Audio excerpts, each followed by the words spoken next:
Penile Amadi Cervical Cancer Dagi Ngakthoknaba vulnerable oiraba kanglup khangatlaba Angang ngasi Karkinos Manipur Cancer Care Institute and Research Center na Human Papillomavirus HPV ki vaccine Lemna Kapthokkhre Porompat leiba Karkinos Manipur pangthokhiba nomuba free vaccination program aduka mari leinana Center asigi Director Dr. GS Moirangthemna hai program ase haukiba tang tareta pangthokhiba National Cancer Awareness Day ka mari leinana pangthokpane India da cancer naba mi ki pasing ase hengalakpa maramna masidagi ngakthoknaba haiduna National Cancer Awareness Day ase India gi oina kumja English nganisum natara ka mari tagi pangthokpa hokibane Date ki matung ina ngasidagi chahi kun ki matung da miyoi mapan khudingi miyoi amam cancer laina naraba yai haina panade aikhoi gi pandam de cancer laina dagi miyam ngakthokpane maram aduna aikhoi na ngamba area da thabak tawtuna cancer laina dagi angang sing ngakthoknaba ki damak lemna HPV ki vaccine ase kapthokpane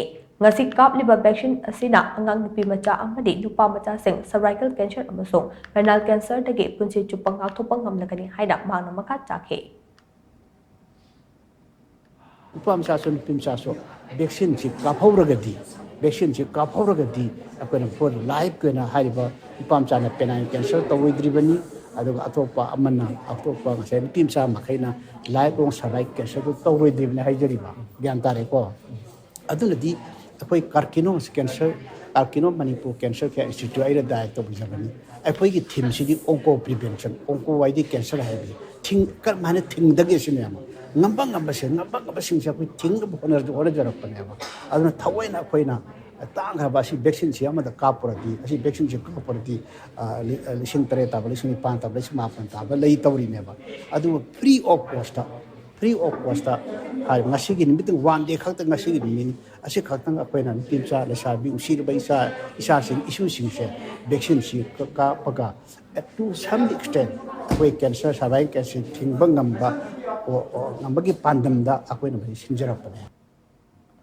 Free vaccination program aduga mari leidana Karkinos Manipur Cancer Care Institute and Research Center ke gynae oncologist ke consultant Dr. J. James na hai HPV ki vaccine kapthokpa asina nupida cervical cancer amasung nupada da penile cancer dagi chada marifutara di kapthokpa ngamne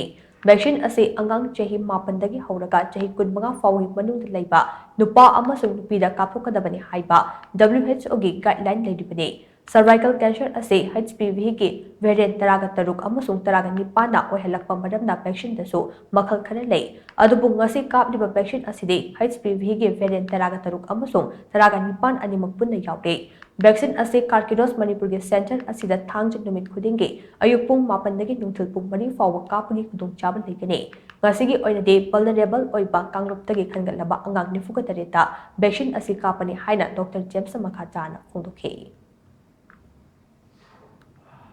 Sida akoina sukna tagi HPV kapthokpajina mayam cervical cancer hai chatkibagi wani cervical cancer na main constitute oibagi tawdabu sisina kana pi oropharynx ta kana pi re nupi dana cervical cancer leire adu anisu badamagi vagina natraga